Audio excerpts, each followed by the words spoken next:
Habil kişi, it burnu qaragilə dəmləməsidir. Özünüz düzəltmişsiniz, Allah sizə can sağlığı versin. Sağ olun. Demək, mən bunu belə sadə içsəm xurmasız nə qədər gözləməliyəm? Deməli qardaşım, sən onu deməli it burnu qaragilə dəmləməsin. Sadə içsən, heç nəsiz, boş içsən əgər 15-20 dəqiqə gözləsən sizə bəs edir. 15-20 dəqiqə biz gözləyirik, bu mədəni tərk edir inşallah. Biz əgər xurmanla bunu içsək, Bir dənə xurmanı heç olmasa 1 saat gözləməlisən. Minimum 1 saat gözləməlisən.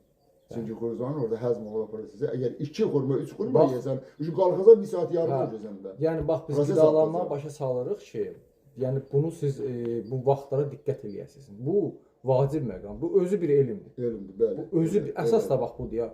Bir dəqiqə dietoloqların 99% deyir ki, bu qədər nə bilim zülal lazımdır, bu qədər karbohidrat lazımdır, bu qədər nə bilim nə lazımdır. Xeyr, bunun uzlaşmanı bizə başa salan yoxdur. Belədir ki var. Yalnız Neşi sistemində bir də Ərşad Əzimzadənin kitablarındadır. Uzlaşma oradadır. Uzlaşma oradadır. Nəyi? Hansı bir-birinə yoldaşdır, yola gedir. Yola getməlidir. Yola getmək. Bax, çalışın buna diqqət edin. Diqqət, bəli. Buna diqqət eləməsəz, valla yediyiniz o sizin üçün zəhər olacaq. O sizə xeyir olmayacaq. Heç bir xeyir olmayacaq. Elə bilirsiniz, biz bilirsiniz qidanı həmişə neçə illər keyf üçün yemişik, ləzzət üçün, dad üçün yemişik ki, hə, biz bundan keyf alırıq, biz bundan ləzzət alırıq bu qidadan, amma elə deyil. İndi biz oxuya-oxuya, biz savadlana görürük ki, yox, qida demək bunun üçün deyilmiş. Qida yaşamaq üçün yeməlisən. Yaşamaq üçün yeməlisən. Öyle yaşamaq necə yaşamaq? Sağlam yaşamaq. Mənə lazım deyil mən həkimlərdə sürünəm. Bəli, bəli. Bunun üçün də buna riayət edin. Düzgün qidalamanın elə əsas nədir öyle?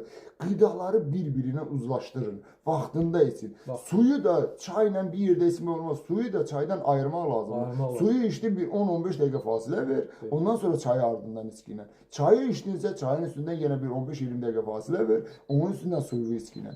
Yəni bunları elə yemədən tərcih eləsin. Düzdür. İndi əvvələ yəqin sən də bizlərə baxırdın ki, bunlar biraz çətindir yaşamaq. Çox elə bilirdim bu böyük elə bilirdim dağdır. Dağdır. O vaxt necə aşacağam? Ərşad Əzimzadənin çıxışlarına baxırdım.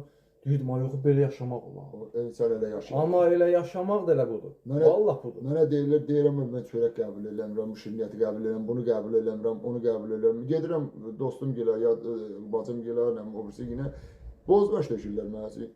Əti ayırıram, yeyirəm, ya kartofu ayırıram, yeyirəm. Deyir, belə şey olar. Deyirəm, Dədə-babadan belə görürəm. Dədə-babadan belə şey olur. Şirniyyatı, ağ çörəyi, bax kim çıxartdın hamısını? Həyatımdan hamısını çıxartmışam. 6 aydır da. 6 aydan yuxarıdır. Mən onu qəti mən tortu zadı çoxdan çıxarmışam, amma çörək zad bu beləcə un məmulatlarını 6 ayda həyatımdan çıxartmışam. Çox gözəl vallahi. Çünki özümü də çox gözəl hiss edirəm. Onları yeyəndən sonra insanın məsələn canı sağlam olanda, düşüncələrdə